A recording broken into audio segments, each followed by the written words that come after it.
Students, हम discuss करेंगे important news के बारे में और उससे रिलेटेड जो इन्फॉर्मेशन है हमारे यूपीएससी के एग्जाम के पर्सपेक्टिव से इम्पोर्टेंट, उसको हम यहाँ पे डिस्कस करेंगे। First news is regarding the Pakistan के पर्सपेक्टिव से है। स्टूडेंट्स, पाकिस्तान के जो जनरल इलेक्शंस हैं वो कंप्लीट हुए हैं और आप देखिए कि रिजल्ट के अनाउंसमेंट के बाद में किसी भी पॉलिटिकल पार्टी को जो मिनिमम नंबर रिक्वायर होते हैं गवर्नमेंट को फॉर्म करने के पर्सपेक्टिव से, वो मिनिमम नंबर्स यहाँ पे रिसीव नहीं हुए। इसी वजह से कोलिशन गवर्नमेंट है उसके बारे में डिस्कस किया गया है। आप देखिए कि पाकिस्तान के जो इलेक्शंस कंडक्ट होते हैं उसके अंदर में आपको इस्टेब्लिशमेंट का जो रोल है वो देखने के लिए मिलता है। पाकिस्तान आर्मी का जो इन्वॉल्वमेंट है वो आपको इलेक्शन रिजल्ट्स के अंदर भी देखने के लिए मिलेगा। पाकिस्तान आर्मी के द्वारा जिस पॉलिटिकल पर्सन को यहाँ पे एक फेवरेट पर्सन के रूप से चूज किया जाता है, उसी को जो मोर नंबर्स हैं, मोर सीट्स हैं, उसको रिसीव होते हैं। तो this is all the information related to the Pakistan के रिजल्ट्स के बारे में है। कोalition गवर्नमेंट है उसके फॉर्म करने के पर्सपेक्टिव से डिस्कस किया गया है। आपको एक बेसिक इन्फॉर्मेशन पता होनी चाहिए कि 1947 के समय में जब इंडिया एंड पाकिस्तान ने सिमिलर टाइम के समय में जो इंडिपेंडेंस है उसको रिसीव किया, तो आप देखिए कि वहाँ पे अभी तक किसी भी प्राइम मिनिस्टर के द्वारा जो कंप्लीट टेन्योर है वो कंप्लीट नहीं किया गया है। कोई भी एक प्राइम मिनिस्टर नहीं है जिसके द्वारा 5 ईयर का जो टेन्योर है वो कंप्लीट किया गया हो। सपोज कीजिए किसी पर्सन के द्वारा जो टेन्योर है उसके 4 ईयर्स कंप्लीट हुए होंगे, लास्ट ईयर के समय में उसको ओवर थ्रू कर दिया गया होगा मिलिट्री के द्वारा, या वहाँ पे जो डिफरेंट डिफरेंट डिक्टेटर्स आपको पाए जाते हैं उसकी वजह से उनको ओवर थ्रू कर दिया जाता है। तो हमारे एग्जाम के पर्पज से इंपॉर्टेंट इन्फॉर्मेशन नहीं है। Next is regarding the parliament के पर्सपेक्टिव से है। पार्लियामेंट के अंदर में जो टेम्पल का जो कंस्ट्रक्शन किया गया है अयोध्या के अंदर में, उसके रिगार्डिंग में एक रेजोल्यूशन है उसको प्रपोज किया गया और एक भारत श्रेष्ठ भारत के कॉन्सेप्ट के रिगार्डिंग में इसको यहाँ पे एंडोर्स किया गया है। तो स्टूडेंट्स, अगर हम बात करें हमारे एग्जाम के पर्पज से क्या इंपॉर्टेंट है, एक तो आपको अयोध्या का जो लोकेशन है उसके पर्सपेक्टिव से इंफॉर्मेशन होनी चाहिए। सपोज कीजिए उत्तर प्रदेश का मैप है, अगर आपको उत्तर प्रदेश का मैप नहीं पता है तो आप जाके एक बार एटलास के अंदर में जरूर से देखना। और आप देखिए कि यहाँ पे बेसिकली जो लखनऊ है, central part of Uttar Pradesh के अंदर जो लखनऊ है वो सिचुएटेड है। लखनऊ का जो ईस्टर्न पार्ट है उसके अंदर में आपको जो अयोध्या है वो देखने के लिए मिलेगा। आप देखिए कि वहां से कौन सा जो रिवर है वो फ्लो करता है, आपको जो सरयू नदी है, सरयू का जो रिवर है वो देखने के लिए मिलता है। अब ये जो सरयू रिवर है ये किस रिवर का ट्रिब्यूटरी है, किस रिवर का ट्रिब्यूटरी है, इसके बारे में आप जरूर से बताना, ये आपका होमवर्क है। स्टूडेंट, द हिंदू जो न्यूज़पेपर है इससे रिलेटेड जो भी इंपॉर्टेंट होमवर्क्स है हम टेलीग्राम चैनल के ऊपर आपको अब डेली इसके लिए अपडेट है वो करते हैं, तो आप उसको रिगार्डिंग उसको रीड कर सकते हो, अपना जो सेपरेट नोटबुक है उसको प्रिपेयर कर सकते हो और उसके अंदर अपना जो होमवर्क है वो डेली कंप्लीट कीजिए। डेली अपना जो टेक्स्ट बुक है उससे जाके उन टॉपिक्स के बारे में रीड कीजिए जिससे कि आपको बेटर अंडरस्टैंडिंग हो रहा है, एग्जामिनेशन के अंदर आप काफ़ी अच्छे से जो परफॉर्म है वो कर सको। तो स्टूडेंट्स, इस टॉपिक के बारे में डिस्कस करें तो आपको एक टेम्पल आर्किटेक्चर के बारे में इंफॉर्मेशन होना चाहिए। आप देखिए कि हमारे इंडिया के अंदर में मैक्सिमम आपको मेजरली रूप से 2 टाइप का जो टेम्पल आर्किटेक्चर है वो आपको देखने के लिए मिलता है, जिसमें नॉर्दर्न पार्ट ऑफ इंडिया के अंदर जो टेम्पल्स हैं उनका कंस्ट्रक्शन किया गया है उसको हम नगारा स्कूल ऑफ टेम्पल आर्किटेक्चर से रूप से जानते हैं। आप देखिए कि जो सदर्न इंडिया के अंदर जो टेम्पल्स हैं जिनका कंस्ट्रक्शन किया जाता है उसको हम Dravidian school of temple architecture के रूप से जानते हैं। स्टूडेंट्स, जो नगारा स्कूल ऑफ टेम्पल आर्किटेक्चर है उसके भी आपको अलग अलग स्कूल्स हैं वो देखने के लिए मिलेंगे। जैसे कि आप देखिए कि जो खजुराहो का जो रीजन है, केंद्रीय महादेव का जहाँ पे टेम्पल है, तो खजुराहो के रीजन के आपको डिफरेंट जो टेम्पल आर्किटेक्चर है वो देखने के लिए मिलेगा। उड़ीसा के अंदर में आपको डिफरेंट टेम्पल आर्किटेक्चर देखने के लिए मिलेगा। और आप देखिए कि यहाँ पे जो बेसिकली गुजरात का जो रीजन है जिसको कि हम Solanki school of temple architectures के रूप से भी जानते हैं, क्योंकि वहाँ पे जो सोलंकी रूलर्स हैं उनके द्वारा रूल किया जाता था। तो स्टूडेंट्स, इसके अलावा आपको साउथ इंडिया के जो टेम्पल्स हैं उनके भी डिफरेंट डिफरेंट स्कूल्स के बारे में पता होना चाहिए। जैसे कि विजयनगर का जो टेम्पल स्कूल आर्किटेक्चर है वो किस तरीके से है, कल्याणा मंडप क्या वहाँ पे फॉर्म किया जाता है, क्योंकि 2019 का जो प्रीलिम्स का पेपर है उसके अंदर ये क्वेश्चन है वो पूछ लिया गया था कि कल्याणा मंडपा का जो कॉन्सेप्ट है वो कौन सा स्कूल ऑफ टेम्पल आर्किटेक्चर के अंदर आपको देखने के लिए मिलेगा। तो यहाँ पे जो टेम्पल बनाया गया है वो नगारा स्कूल ऑफ टेम्पल आर्किटेक्चर की पर्सपेक्टिव से बनाया गया है, जो अयोध्या के अंदर टेम्पल का कंस्ट्रक्शन हुआ है। बट आप देखिए कि यहाँ पे जो टेम्पल के चारों तरफ आपको बाउंड्री वॉल है वो देखने के लिए मिलेगा, जो बेसिकली एक Dravidian school of temple architecture का एक एग्जाम्पल है कि यहाँ पे सदर्न इंडिया के अंदर जब टेम्पल का कंस्ट्रक्शन होता है तो उसके जो चारों तरफ जो बाउंड्री वॉल है, चारों तरफ जो बाउंड्री वॉल है उसका कंस्ट्रक्शन किया जाता है। तो आप देखिए कि यहाँ पे नॉर्दर्न इंडिया के अंदर में जो नगारा स्कूल है, आपको ये फीचर है वो नहीं देखने के लिए मिलेगा। तो इस बाउंड्री वॉल का जो फीचर है उसको यहाँ पे ऐड किया गया है टेम्पल कंस्ट्रक्शन के दौरान में। अगर आपको ये जो इन्फॉर्मेशन है वो नहीं पता है कि उड़ीसा स्कूल के अंदर में किस तरीके से बनाया जाता है, एक्सटीरियर वॉल्स वहाँ पे लेविसली डेकोरेटेड होती हैं या नहीं होती हैं, तो उसके बारे में अगर आपको नहीं पता है तो जाके अपना जो आर्ट एंड कल्चर का जो बुक है, आर्ट एंड कल्चर का जो बुक है उससे रीड कीजिए इन बेसिक इन्फॉर्मेशंस के बारे में कि जो यहाँ पे खजुराहो का जो टेम्पल आर्किटेक्चर है उसका क्या डिफरेंस है, कौन सा जो स्टोन है उसको यूज किया गया है। आप देखिए अयोध्या के अंदर जो टेम्पल का जो कंस्ट्रक्शन किया गया है उसका जो स्टोन्स जो बेसिकली यूज किए गए हैं वो राजस्थान के एरिया से उनको एक्सट्रैक्ट किया गया है। राजस्थान के अंदर भरतपुर का रीजन है, वहाँ से उन स्टोन्स को निकाला गया है और उनको ही बेसिकली इसमें यूज किया गया है इसके कंस्ट्रक्शन के दौरान में। तो this is all the information related to the Ayodhya temple का रिजोल्यूशन के परस्पेक्टिव से जो बेसिक इंफॉर्मेशन थी उसके बारे में हमने डिस्कस किया। Next is regarding the national investigation agency NIA के बारे में है। आप देखिए कि हमारे यहाँ पे जब 26/11 का जो इंसिडेंट हुआ 2008 के समय में, उस समय में काउंटर टेररिज्म के पर्सपेक्टिव से एक सेंट्रल एजेंसी है उसको क्रिएट किया गया था जिसको कि हम एनआईए के रूप से जानते हैं। तो एनआईए के द्वारा तमिलनाडु के काफ़ी सारे एरियाज के अंदर में जो बेसिकली रेड है वो किया गया है वहाँ पे इन्वेस्टिगेशन की रिगार्डिंग में। आप देखिए अक्टूबर 2022 के समय जो कार ब्लास्ट है वो देखने के लिए मिला था तमिलनाडु के अंदर में, इसी वजह से इनके द्वारा जो रेड है वो वहाँ पे किया गया है। तो एनआईए के बारे में आपको कुछ बेसिक इन्फॉर्मेशन है वो जरूर से होना चाहिए। एनआईए कौन सा मिनिस्ट्री के अंडर में इसको इस्टेब्लिश किया गया है students? Ministry of home affairs के अंडर में। यहाँ पे मिनिस्ट्री ऑफ डिफेंस के अंडर किया गया है होम अफेयर्स, ऐसे आपसे क्वेश्चन पूछ लिया जाएगा तो आपको एग्जैक्ट इन्फॉर्मेशन पता होनी चाहिए। नेक्स्ट अगर हम बात करें एनआईए के बारे में तो काउंटर टेररिज्म इसका एक मेन मोटिव है, मेन ऑब्जेक्टिव है कि काउंटर टेररिज्म के जो केसेज हैं वो इनके द्वारा डील किए जाते हैं। क्या इनके द्वारा स्टेट का जो परमिशन है वो रिक्वायरमेंट है, स्टेट का कोई परमिशन रिक्वायरमेंट है किसी भी स्टेट के अंदर में इस तरीके से रेड है, इन्वेस्टिगेशन है उसको कैरी आउट करने की रिगार्डिंग में? तो आप देखिए कि यहाँ पे 2019 के समय में एनआईए एक्ट को अमेंड किया गया था गवर्नमेंट के द्वारा और उस समय में बेसिकली इसको जो पावर है वो दिया गया कि एनआईए के द्वारा इन्वेस्टिगेशन है वो कंप्लीट इंडिया के अंदर में उसको कैरी आउट किया जा सकता है। और एनआईए को ये भी पावर दिया गया कि आउटसाइड इंडिया का कोई टेरिटोरियल एरिया है और वहाँ पे इंडिया से रिलेटेड कोई टेररिज्म का एक्टिविटी देखने के लिए मिला है तो वहाँ पे भी एनआईए के द्वारा जो इन्वेस्टिगेशन है उसको कैरी आउट किया जा सकता है।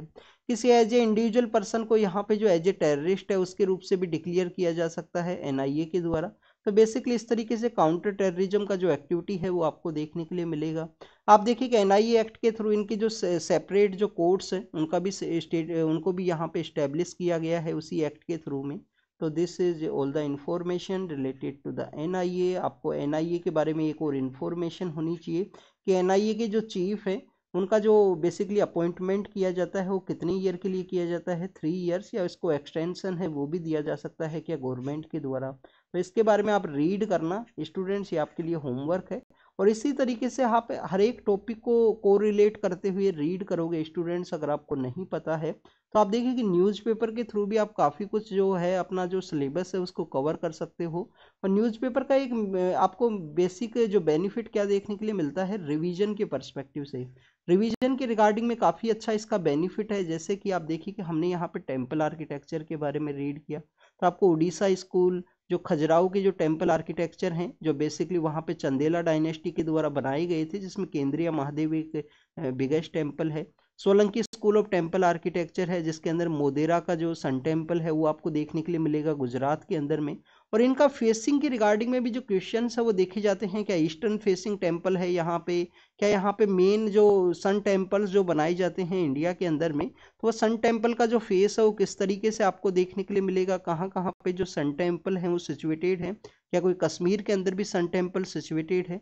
तो आप देखिए कि न्यूज़पेपर के थ्रू जब आप इनको रीड करोगे आर्ट एंड कल्चर का बुक के थ्रू में, क्योंकि किसी भी टॉपिक को आपको अंडरस्टैंड करना है तो आप बुक को जरूर रेफर किया कीजिए। बुक को आप रेफर करोगे तो आपको जो बेसिक थिंग्स है वो यहाँ पे क्लियर होंगे। नेक्स्ट अगर हम बात करें स्टूडेंट्स हरियाणा के पर्सपेक्टिव से है, आप देखिए कि पंजाब और हरियाणा के अंदर में फार्मर्स के द्वारा दिल्ली के लिए अपना जो मार्च है वो किया गया है। इसकी वजह से काफ़ी सारे एरियाज के अंदर में जो सिक्योरिटी है उसको स्ट्रिक्ट किया गया। इंटरनेट के बैन की रिगार्डिंग में भी डिस्कशन है वो किया गया है कि इंटरनेट का जो बैन है वो भी किया जाएगा गवर्नमेंट के द्वारा। तो आप देखिए कि मिनिमम सपोर्ट जो प्राइस है उसके रिगार्डिंग में यहाँ पे जो प्रोटेस्ट है वो हरियाणा के और पंजाब के जो फार्मर्स हैं उनके द्वारा कैरी आउट किया जाएगा, तो उसके बारे में यहाँ पे मेंशन किया गया है। नेक्स्ट आप देखिए कि जो कर्नाटक का जो एरिया है, कर्नाटक के अंदर एक बीच है जिसको कि हम बेसिकली यहाँ पे तनीर भावी बीच के रूप से जानते हैं, जो मैंगलोर के अंदर में सिचुएटेड है। आप देखिए तनीर भावी जो बीच है जो मैंगलोर के अंदर सिचुएटेड है कर्नाटक के अंदर, वहाँ पे इंटरनेशनल जो काइट फेस्टिवल है उसका ऑर्गेनाइजेशन किया गया। तो इंटरनेशनल काइट फेस्टिवल के बारे में बताया गया है। आप देखिए कि जनवरी 14 के समय हम एक फेस्टिवल को सेलिब्रेट करते हैं जिसको नॉर्दर्न पार्ट ऑफ इंडिया के अंदर में मकर संक्रांति के रूप से जानते हैं, और आप देखिए कि गुजरात के अंदर में उसको उत्तरायण के रूप से सेलिब्रेट किया जाता है, क्योंकि सन के मूवमेंट के रिगार्डिंग में है वो। आपको सपोज कीजिए कि ये हमारा ईस्टर्न पार्ट है, ईस्टर्न पार्ट के अंदर में जो सन है वो राइज होता है। हम बेसिकली जब रीजनिंग को रीड करते हैं तो इसी तरीके से आप देखिए कि हम ये जो कंपास है उसको बनाते हैं कि इस तरीके से ईस्टर्न साइड है। तो यहाँ पे जो सन है वो राइज करेगा, कब यहाँ पे राइज करेगा, आपको इक्विनॉक्स के समय में जो सन का जो राइजिंग टाइम है वो आपको एग्जैक्ट ईस्ट साइड में देखने के लिए मिलेगा। आप देखिए कि 14 जनवरी का जो समय है उससे जो सन है वो नॉर्दर्न साइड में माइग्रेट करना स्टार्ट करेगा, और विंटर के समय में आपको इस तरीके से जो दक्षिण का जो एरिया है, साउथ का जो एरिया है उधर आपको देखने के लिए मिलेगा। तो ये जो सन का जो मूवमेंट है उसी को बेसिकली उत्तरायण के अंदर में सेलिब्रेट किया जाता है, जिसको सदर्न इंडिया के अंदर में पोंगल का जो फेस्टिवल है उसके रूप से सेलिब्रेट किया जाता है, जिसके अंदर में आप देखिए कि जल्लीकट्टू की वजह से वो काफ़ी कुछ न्यूज़ के अंदर देखने के लिए मिलता है। तो गुजरात के अंदर में जो काइट फेस्टिवल है, राजस्थान के अंदर में जो जयपुर का जो एरिया है वहाँ पे जो काइट फेस्टिवल है वो बेसिकली 14 जनवरी के समय में सेलिब्रेट किया जाता है। यहाँ पे जो कर्नाटक के अंदर में इस फरवरी के समय में काइट फेस्टिवल है उसका ऑर्गेनाइजेशन किया गया है। डिफरेंट डिफरेंट जो काइट्स हैं वो फ्लाई किए गए हैं, जो काइट का जिनका फेवरेट ये गेम है उनके द्वारा। नेक्स्ट आप देखिए कि यहाँ पे इस बीच के बारे में मेंशन किया गया है, तन्नीर भावी बीच है जो मैंगलोर के अंदर में सिचुएटेड है। आपको यहाँ पे बीच के रिगार्डिंग में जब भी मेंशन किया जाए तो आपको एक बेसिक इन्फॉर्मेशन होनी चाहिए कि हमारे यहाँ पे एक ब्लू फ्लैग सर्टिफिकेशन है, एक ब्लू फ्लैग सर्टिफिकेशन है वो देखने के लिए मिलता है क्लीनेस्ट बीच के रिगार्डिंग में। इंडिया के अंदर भी 12 बीच हैं जिनको कि जो यहाँ पे जो क्लीन बीच का जो स्टेटस है वो दिया गया है foundation for environment and education के पर्सपेक्टिव से। एक डेनमार्क बेस एक ऑर्गेनाइजेशन है जिसके द्वारा बेसिकली ये जो सर्टिफिकेशन है वो दिया जाता है। आप देखिए कि कर्नाटक के अंदर भी 2 बीच है उनको दिया गया है, और बेसिकली ये उसका पार्ट नहीं है, तो उसके बारे में भी आपको जानकारी होनी चाहिए कि 12 बीच हैं जिनको कि यहाँ पे ब्लू फ्लैग जो सर्टिफिकेशन है वो दिया गया है। हमारी जो ministry of environment and forest है, ministry of environment and forest है, उनके द्वारा भी अभी एक अपना एक मॉड्यूल है उसको लॉन्च किया गया था जिसको कि हम बीम्स के रूप से जानते हैं। बीम्स नाम का जो मॉड्यूल है उसको स्टार्ट किया गया बीच इन्वायरमेंट एंड एस्थेटिक जो मेजरमेंट सर्विस के रिगार्डिंग में। आप देखिए कि उसके अंदर हमारा जो बीच सिस्टम है उसको क्लीन करने के पर्सपेक्टिव से ये जो मॉड्यूल है वो चलाया गया था ministry of environment forest and climate change के द्वारा। आपको यहाँ पे इंडिया के जो क्लीनेस्ट बीच हैं उनके बारे में जानकारी होनी चाहिए। जैसे कि आप देखिए कि अंडमान एंड निकोबार के अंदर में जब आप रीड करोगे तो आपको एक बीच के बारे में पता लगेगा, राधानगर बीच के रूप से उसको जानते हैं। तो अंडमान एंड निकोबार के अंदर में काफ़ी जो क्लीन बीचेज हैं वो वहाँ पे अवेलेबल हैं, उनके बारे में भी आपको लिटिल बिट इन्फॉर्मेशन होनी चाहिए। नेक्स्ट इसके अंदर में आप देखिए कि लक्षद्वीप के भी कुछ बीच हैं जिनको भी वन ऑफ द क्लीनेस्ट बीच का जो स्टेटस है वो दिया गया है, और रिसेंटली जो लक्षद्वीप और लक्षद्वीप के अंदर टूरिज्म को इंडिया के द्वारा बूस्ट किया गया था। और आप देखिए कि मालदीव के द्वारा फिर जो उस समय में उसके रिपरकशन के अंदर में इंडिया के साथ में जो रिलेशंस हैं एक बैड फेज के अंदर में पहुंचे थे, तो उस समय में आपको यहाँ पे जो लक्षद्वीप के कुछ बीच है उनके बारे में भी पता होना चाहिए, उन्हें भी वहाँ पे ब्लू फ्लैग का जो सर्टिफिकेशन है वो दिया गया है। नेक्स्ट अगर हम बात करें लखनऊ के पर्सपेक्टिव से है, आप देखिए लखनऊ के अंदर में काफ़ी सारी जो हेरिटेज साइट्स हैं वो वहाँ पे सिचुएटेड हैं। आपको इस साइट के बारे में पता होना चाहिए, आपको इस साइट क्या है, बड़ा इमामबाड़ा है या रूमी दरवाज़ा है, कौन सा ये साइट है, इसके बारे में आप कमेंट सेक्शन के अंदर बताना, ये आपका होमवर्क है। स्टूडेंट 2018 का जो प्रीलिम्स का जो पेपर था, 2018 का जो प्रीलिम्स का पेपर था उसके अंदर में एक क्वेश्चन पूछ लिया गया था बड़ा इमामबाड़ा के बारे में, छोटा इमामबाड़ा है जो लखनऊ के अंदर में। और आप देखिए कि काफ़ी सारी मूवीज़ के अंदर भी आपको ये दिखाया होगा, इससे बेसिकली यहाँ से ट्रैवल करते हैं, इसका गेट आपको देखने के लिए मिलेगा लखनऊ के अंदर में। काफ़ी जो हेरिटेज के पर्सपेक्टिव से काफ़ी फेमस सिटी है लखनऊ, वैसे हेरिटेज के पर्सपेक्टिव से काफ़ी कुछ आपको देखने के लिए मिलेगा। तो आप देखिए कि एक पेटिशन फाइल किया गया है, पेटिशन के अंदर में बेसिकली बताया गया है यहाँ पे कि एनक्रोचमेंट किया गया है इन हेरिटेज प्लेसेस के रिगार्डिंग में, इनको यहाँ पे रोका जा सके। तो आपको यहाँ पे एक एक्ट के बारे में पता होना चाहिए, ancient monument and archaeological sites remains act है। Ancient monument and archaeological sites remains act है, जिसके अंदर नेशनल इंपोर्टेंस का जो साइट्स है वो डिक्लेयर किया जाता है। आप देखिए कि ancient monument and archaeological sites remains act के थ्रू में यहाँ पे किसी भी साइट का जो 100 मीटर का एरिया है वहाँ पे किसी भी तरीके का जो एक्टिविटी है वो अलाउ नहीं होती हैं। और आप देखिए कि 200 के अंदर में बेसिकली कुछ एक्टिविटीज है लिटिल बिट जो रिलैक्स है वो प्रोवाइड किया जाता है। तो ancient monument and archaeological sites remains act है 1958 का, जिसका 2010 के अंदर अमेंड भी किया गया था। ये जो बाउंड्री लाइन है इसको डिसाइड किया गया हमारी जो एंशिएंट साइट्स हैं उनको प्रोटेक्शन के पर्सपेक्टिव से। नेक्स्ट अगर हम लखनऊ की जो हेरिटेज साइट्स हैं उनके बारे में डिस्कस करें, आपको एक होमवर्क है स्टूडेंट्स। यहाँ पे हमारा जो हेरिटेज मोन्यूमेंट है, उसको जो हमें प्रोटेक्ट करना है, इसके बारे में हमारे कॉन्स्टिट्यूशन के किस आर्टिकल के अंदर में लिखा गया है। एक तो आपको डीपीएसपी के आर्टिकल्स को जाके चेक कीजिए अगर आपको नहीं पता है। डीपीएसपी के अंदर आर्टिकल 48 के अंदर मेंशन है या 49 के अंदर मेंशन में है हमारे एंशिएंट मोन्यूमेंट हैं जो हिस्टोरिकल इंपोर्टेंस की जो साइट्स हैं उनको प्रोटेक्शन के रिगार्डिंग में क्या हमारे फंडामेंटल ड्यूटीज के अंदर में इसको मेंशन किया गया है। क्योंकि आप देखिए कि जो कंपोजिट कल्चर को हमें जो यहाँ पे प्रोटेक्ट करना है उसके बारे में फंडामेंटल ड्यूटी के अंदर में आपको देखने के लिए मिलेगा। और आप देखिए आपको इस तरीके से वर्ड है वो मेंशन कर दिया जाएगा एग्जामिनेशन के अंदर में कि हेरिटेज को प्रोटेक्ट करना है। आपको ऑप्शंस दे दिए जाएंगे, फंडामेंटल राइट है, फंडामेंटल ड्यूटी है, डीपीएसपी है। इसमें कौन से जो पार्ट है उसके अंदर में हेरिटेज के प्रोटेक्शन के बारे में मेंशन किया गया है। सपोज कीजिए हम चिल्ड्रंस के एजुकेशन के पर्सपेक्टिव से अगर रीड करें तो आप देखिए कि चिल्ड्रंस के एजुकेशन के बारे में हमारे तीनों पार्ट्स के अंदर में बताया गया है, जिसमें आर्टिकल 21A है एजुकेशन के पर्सपेक्टिव से, 45 है, आपको 45 आर्टिकल देखने के लिए मिलेगा डीपीएसपी का। और आप देखिए कि फंडामेंटल ड्यूटीज का जो पार्ट है जिसको 86 कॉन्स्टिट्यूशन अमेंडमेंट एक्ट के थ्रू में ऐड किया गया था, आर्टिकल 51A के अंडर में जो क्लोज है उसको ऐड किया गया था स्टूडेंट्स 86 कॉन्स्टिट्यूशन अमेंडमेंट एक्ट के थ्रू में। तो ऐसे आपसे क्वेश्चन सब पूछ लिए जाएंगे, तो इसलिए ये जो तीनों जो पार्ट है आर्टिकल 12 से लेकर आर्टिकल 51A की जो क्लोज हैं ये आपको काफ़ी स्ट्रिक्टली याद होनी चाहिए। आप देखिए कि अगर आपको याद है तो आप अपने आंसर के अंदर भी कहीं ना कहीं कोट कर सकते हो, मेंस के अंदर भी सपोज कीजिए कोई आंसर है यहाँ पे तो वहाँ पे आप आर्टिकल के थ्रू अपना आंसर है उसका स्टार्ट कर सकते हो। तो कुछ बेसिक इन्फॉर्मेशन है।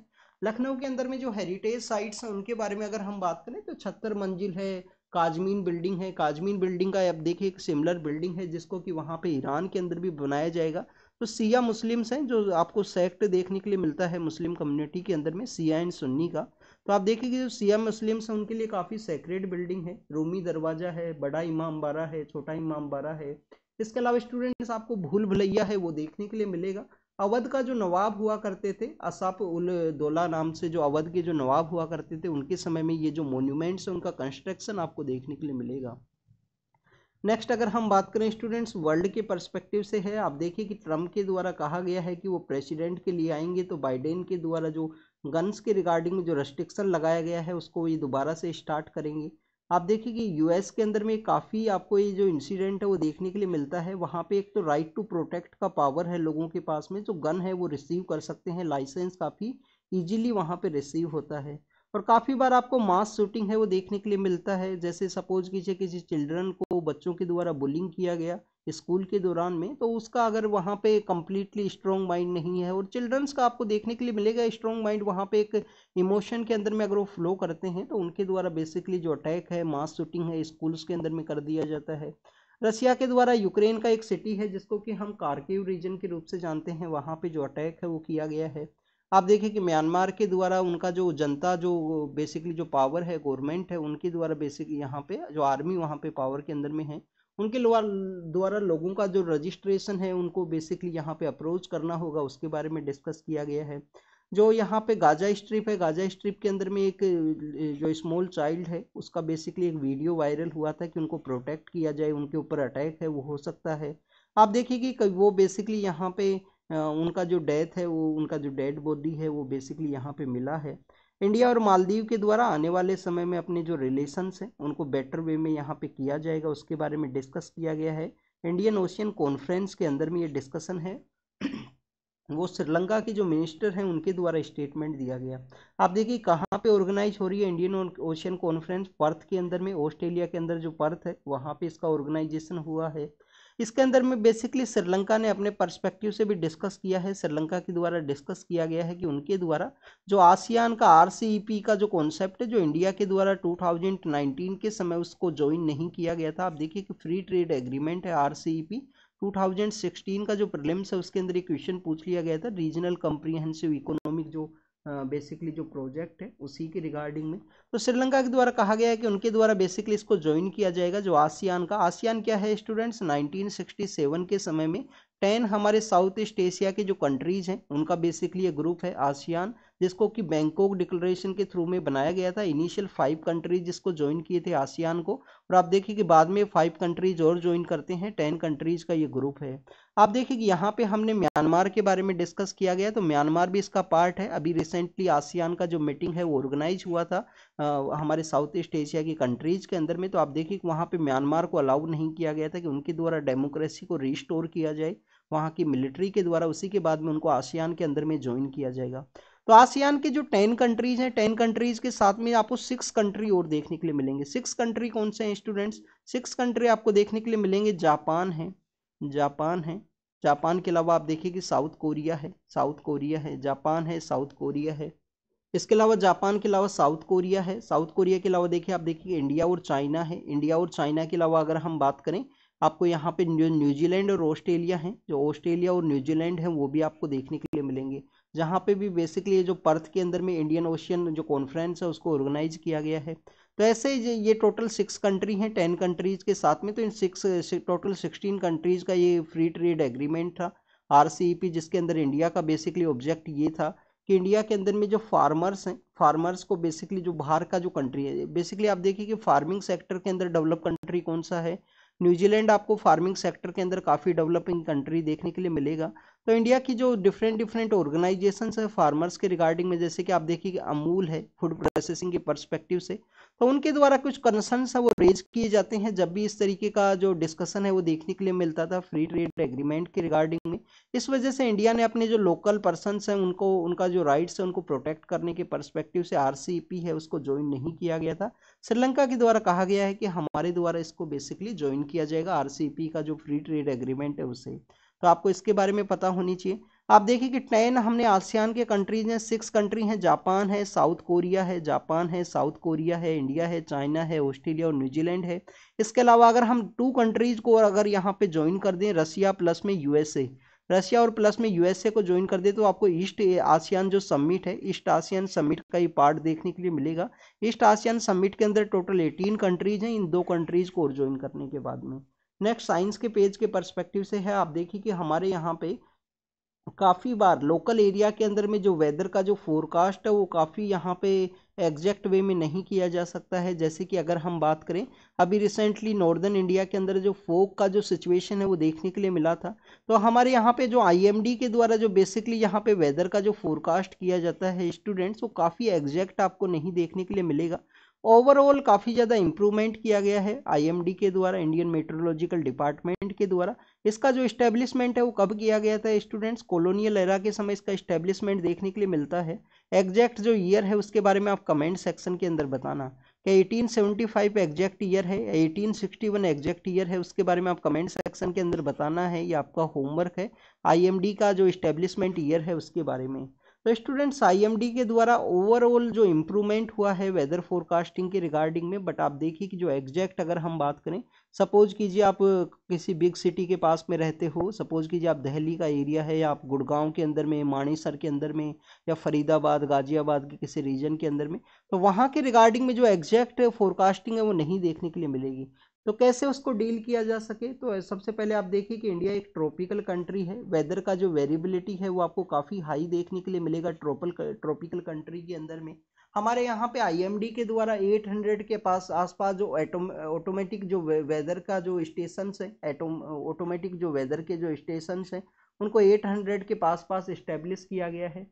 37 जो डॉपलर वेदर रडार्स हैं जिनका इस्टेब्लिशमेंट है। और आप देखिए जो प्राइवेट सेक्टर के जो यहाँ पे इस्टेब्लिशमेंट हैं, काफ़ी सारे प्राइवेट जो वेदर फोरकास्ट का जो कंपनीज हैं उनके द्वारा भी अपने जो रडार्स हैं उनको इस्टेब्लिश किया गया है। तो उनकी रिगार्डिंग में आपको बेसिकली उनका जो यूज़ है वो आईएमडी के द्वारा नहीं किया जा सकता है। अगर आईएमडी को अपना जो वेदर फोरकास्टिंग है उसको इम्प्रूव करना है, क्रिटिकल वेदर फोरकास्टिंग को इम्प्रूव करना है, तो क्या करना होगा, आप देखें कि 3000 के आसपास, 3 लाख के आसपास उनको बेसिकली यहाँ पे जो ऑटोमेटिक वेदर स्टेशन हैं उनको यहाँ पे उनके द्वारा जो इम्प्रूव करना होगा।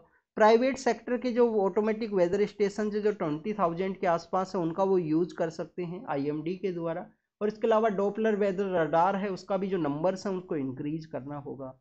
नेक्स्ट अगर हम बात करें, आप देखें कि हमारे यहाँ पे जो मिनिस्ट्री ऑफ एग्रीकल्चर है एंड फार्मर वेलफेयर है, ministry of agriculture and farmer welfare के अंडर भी आप देखिए कि एक विंड्स सिस्टम है जिसको डेवलप किया गया है। विंड्स सिस्टम क्या है, weather information network and data system है। Weather information network and data system, weather information network and data system, उसके द्वारा फार्मर्स को जो एग्जैक्ट है वेदर का जो फोरकास्टिंग है वो बताया जाएगा।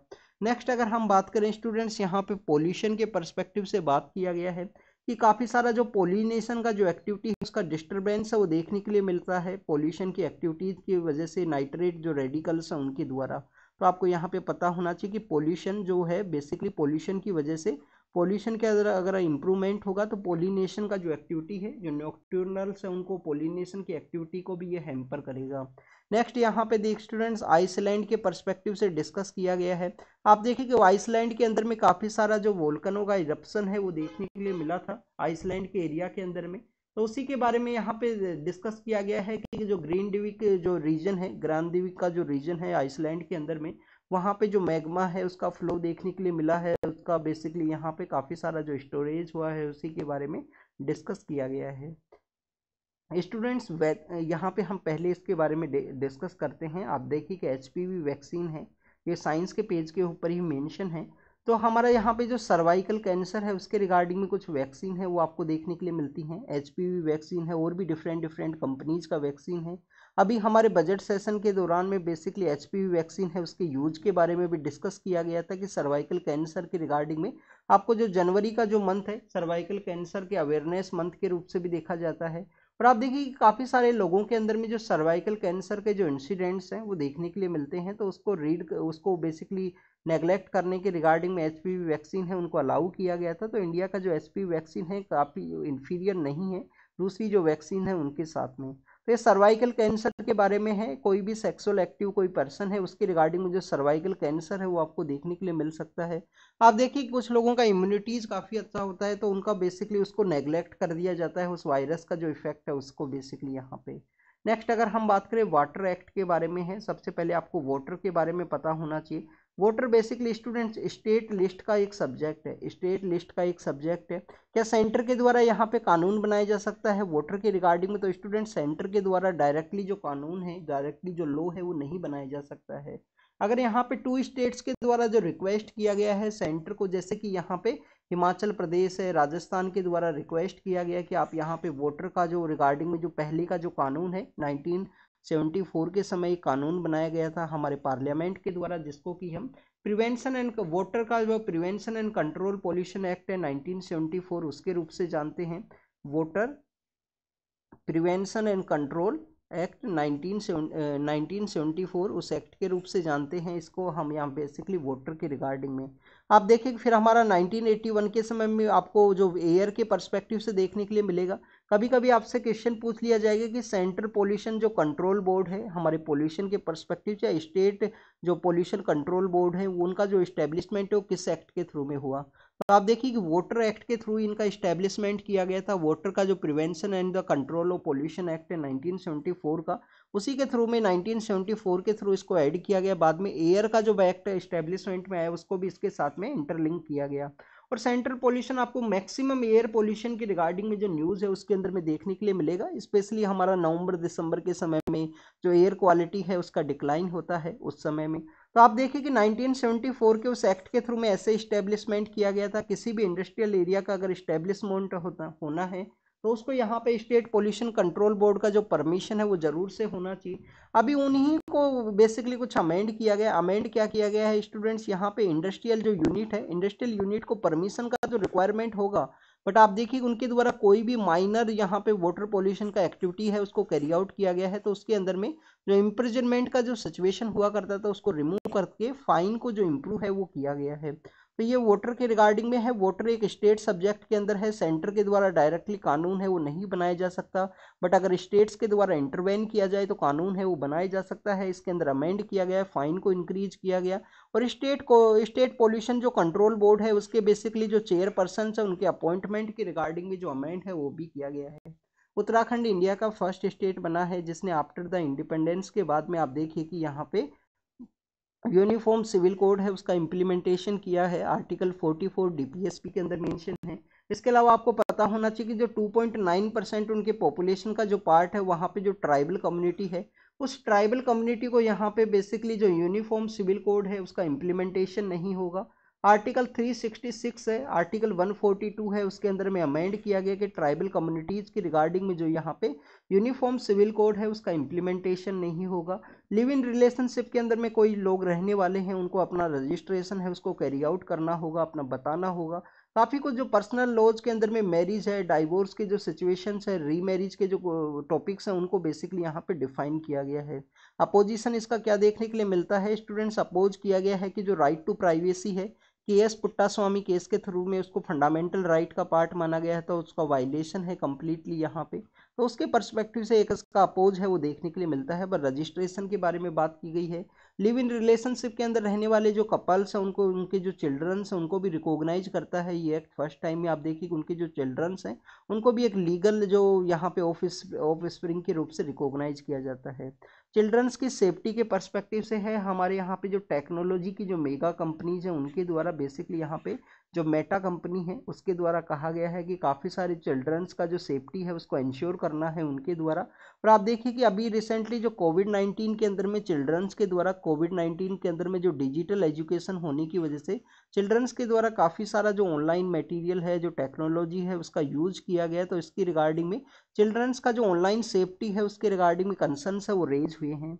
एआई का यूज भी इंक्रीज हुआ है। एआई का यूज आपको बेसिकली होमवर्क के अंदर भी देखने के लिए मिलता है। चिल्ड्रंस अपने होमवर्क के पर्सपेक्टिव से एआई का यूज करते हैं, तो उनको किसी भी तरीके से मैनिपुलेट ना किया जा सके, क्योंकि मेच्योर एज नहीं है, मेच्योर माइंडसेट नहीं है, उस समय में कोई भी उनके इफेक्ट है वो देखने को ना मिले उनके ओवरऑल डेवलपमेंट के रिगार्डिंग में। तो ऑनलाइन यहाँ पे सेफ्टी है उसके पर्सपेक्टिव से डिस्कस किया गया है। नेक्स्ट अगर हम बात करें स्टूडेंट धोलावीरा के बारे में यहाँ पे डिस्कस किया गया। आप देखिए कि द हिंदू के अंदर संडे का जो न्यूज़पेपर है उसके दिन में कुछ फोटो है वो दिखाई जाती है। यहाँ पे फ्लेमिंगो है उनके बारे में बताया गया है। होमवर्क है आपके लिए, आपको फ्लेमिंगो के बारे में रीड करना है कि फ्लेमिंगो जो माइग्रेट करके भी आते हैं विंटर के समय में इस धोलावीरा के रीजन के अंदर में। आप देखिए कि वहाँ पे एक रोड है जिसको ओपन किया गया है। धोलावीरा बेसिकली आपको जो खादिर आइलैंड है उसके ऊपर में देखने के लिए मिलता है गुजरात के अंदर में। और हमारे यहाँ पे हड़प्पन जो सिविलाइजेशन है उस समय का ये साइट है धोलावीरा। इसको यहाँ पे एक म्यूजियम के रूप से भी डेवलप करने के बारे में बात की गई थी बजट सेशन के अंदर में, कि म्यूजियम है जो धोलावीरा के अंदर डेवलप किया जाएगा। और एक म्यूजियम कहाँ पे डेवलप किया जाएगा, 2-3 ईयर्स बैक के पहले बजट की बात है स्टूडेंट। एक जो म्यूजियम है उसको राखीगढ़ी जो हरियाणा के अंदर में सिचुएटेड है, राखीगढ़ी के अंदर में जो म्यूजियम है वो बनाया जाएगा एंशियंट जो साइट्स है उनके प्रोटेक्शन के पर्सपेक्टिव से। तो पुरानी साइट है इंडस वैली सिविलाइजेशन का समय में आप देखिए कि यहाँ पे प्री वेडिंग शूट है उसको दिखाया गया है। रोड है जो कंस्ट्रक्ट किया गया था G20 की मीटिंग के दौरान में, वहाँ पे डेलीगेशन से उनको पहुँचाने के पर्सपेक्टिव से, क्योंकि इंडिया ने अपना जो हेरिटेज है उसको शो किया था वर्ल्ड के डिफरेंट जो लीडर्स हैं उन्हें, तो उसी के रिगार्डिंग में यहाँ पे बताया गया है धोलावीरा के पर्सपेक्टिव से।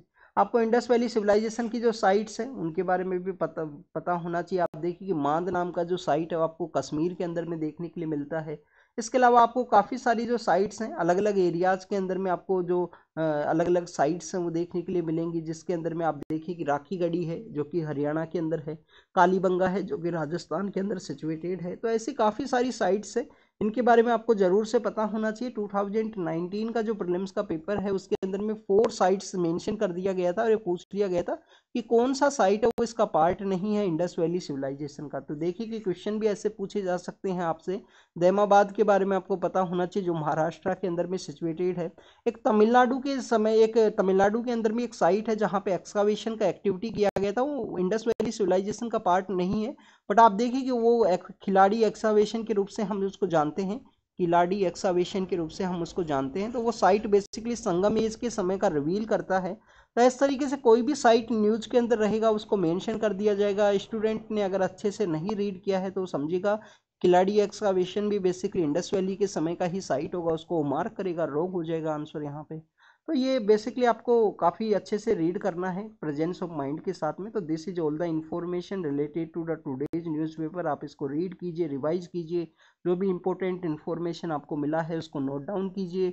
स्टूडेंट द हिंदू का जो होमवर्क है वो हम आपका टेलीग्राम चैनल के ऊपर अपलोड करेंगे, जो आपको रीड करना है इस न्यूज़पेपर के डिस्कशन से। तो आप उसको बेसिकली होमवर्क को कंप्लीट कीजिए, अपने नोट्स को प्रॉपर बनाइए। Thank you students, thank you very much.